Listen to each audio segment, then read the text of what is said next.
Selamat pagi para peserta didik kelas 10 Basic Jaring Pemasaran. Sekarang kita penjelasan tentang materi mapel marketing.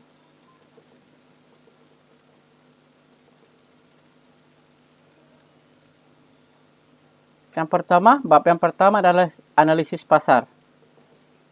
Materinya yang akan kita bahas analisis pasar dan ruang lingkup pemasaran.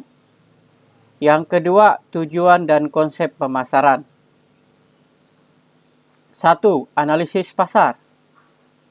Pengertian analisis pasar adalah suatu informasi mengenai analisis yang dilakukan untuk mempelajari berbagai masalah pasar. Tujuan analisis pasar sebagai berikut. 1. Mengenal lingkungan pasar. Kedua, mengenal tipe-tipe pasar. Ketiga, mengetahui karakteristik pasar. Keempat, menentukan keputusan yang tepat. Dan yang kelima, menghadapi para pesaing. 6. Melaksanakan kebijakan dalam pemasaran. 7. Mengenal ciri-ciri pasar.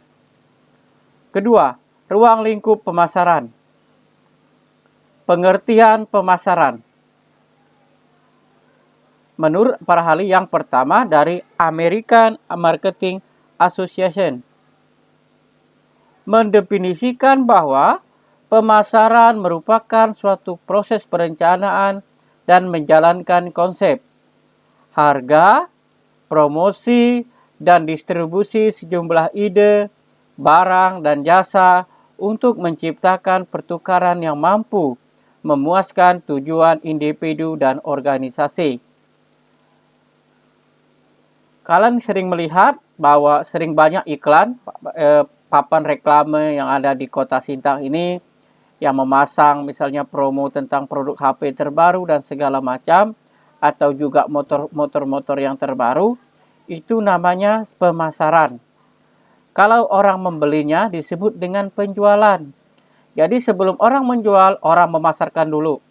Ya, contoh seperti nanti kalau pilkada, mereka juga memasarkan program kerja mereka. Siapa pembelinya? Ya, para pemilih-pemilihnya. Itu penjelasan singkat tentang pemasaran.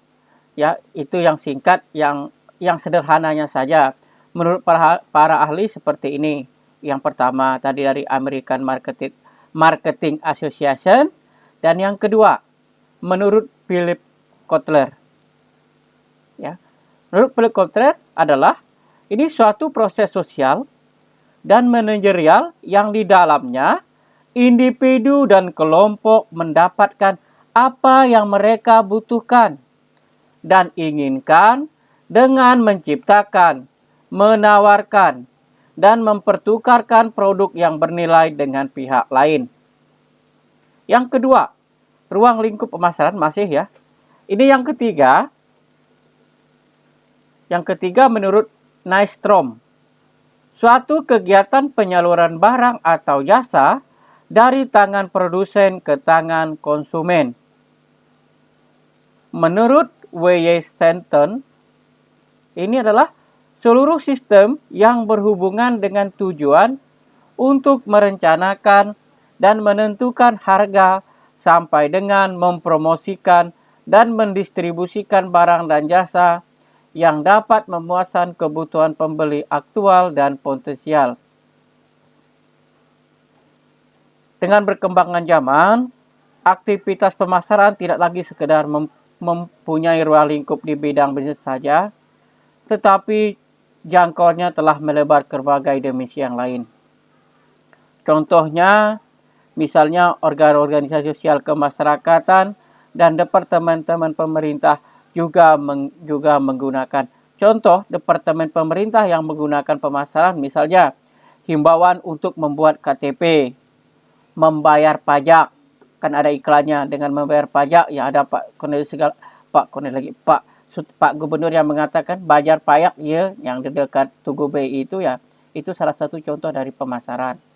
Atau biasanya kalau pas bulan-bulan ini narkoba yang mengatakan dengan jauhi narkoba itu termasuk pemasaran juga ya, meskipun kita tidak membeli, tetapi kita menerima kampanye tersebut dan harus melaksanakan itu. Contoh-contoh pemasaran dalam bidang sosial kemasyarakatan, bukan hanya bisnis. Kalau misalnya ada iklan HP, iklan motor yang direklame besar-besar dan segala macam, itu bisnis namanya. Kita lanjut ya. Sekarang manajemen pemasaran. Nih, manajemen pemasaran adalah penganalisisian, perencanaan, pelaksanaan, pengawasan, program-program yang bertujuan menimbulkan pertukaran dengan cara yang dituju dengan maksud untuk mencapai tujuan perusahaan. Dalam sektor bisnis, satu ya, manajemen pemasaran dalam sektor bisnis oleh perusahaan yang berbeda pada waktu yang berbeda pula. Misalnya produsen komunitas baja, barang kimia, dan kertas belakang ini mulai menyadari pemasaran dan masih banyak yang harus mereka lakukan. Yang kedua, dalam sektor bisnis juga, kelompok bisnis yang akhir-akhir ini tertarik pada pemasaran adalah penyedia jasa. Penyedia jasa seperti pengacara, akuntan, dokter, dan arsitek. Misalnya, contoh arsitek. Misalnya, kalau bulan ini kan bulan kemerdekaan nih, ada diskon 50% untuk membuat sketsa rumah misalnya. Itu salah satu contoh pemasaran. Ya, kita membeli gambarnya, tapi ya kan bukan barang ya, tapi barang untuk kita dikerjakannya. Itu salah satu contoh dalam bidang ini tadi, bukan kelompok ya, dalam bidang jasa. Yang kedua, di dalam sektor nirlaba. Ya, pemasaran semakin minat organisasi nirlaba seperti perguruan tinggi, rumah sakit, gereja, dan kelompok pementasan seni. Kalian tahulah kalau perguruan tinggi kan banyak bisa menyebarkan brosur, ya masuk perguruan tinggi ini dengan nilai kelas ini juara 1 ini mendapat potongan misalnya 20% dari uang masuk. Atau misalnya pementasan seni, tiket misalnya selama 1 hari kalau pembeliannya di tempat harganya misalnya 25.000, tetapi sebelum itu harganya 20.000. Itu contohnya ya. Itu contoh pemasaran. Yang ketiga, di dalam sektor global.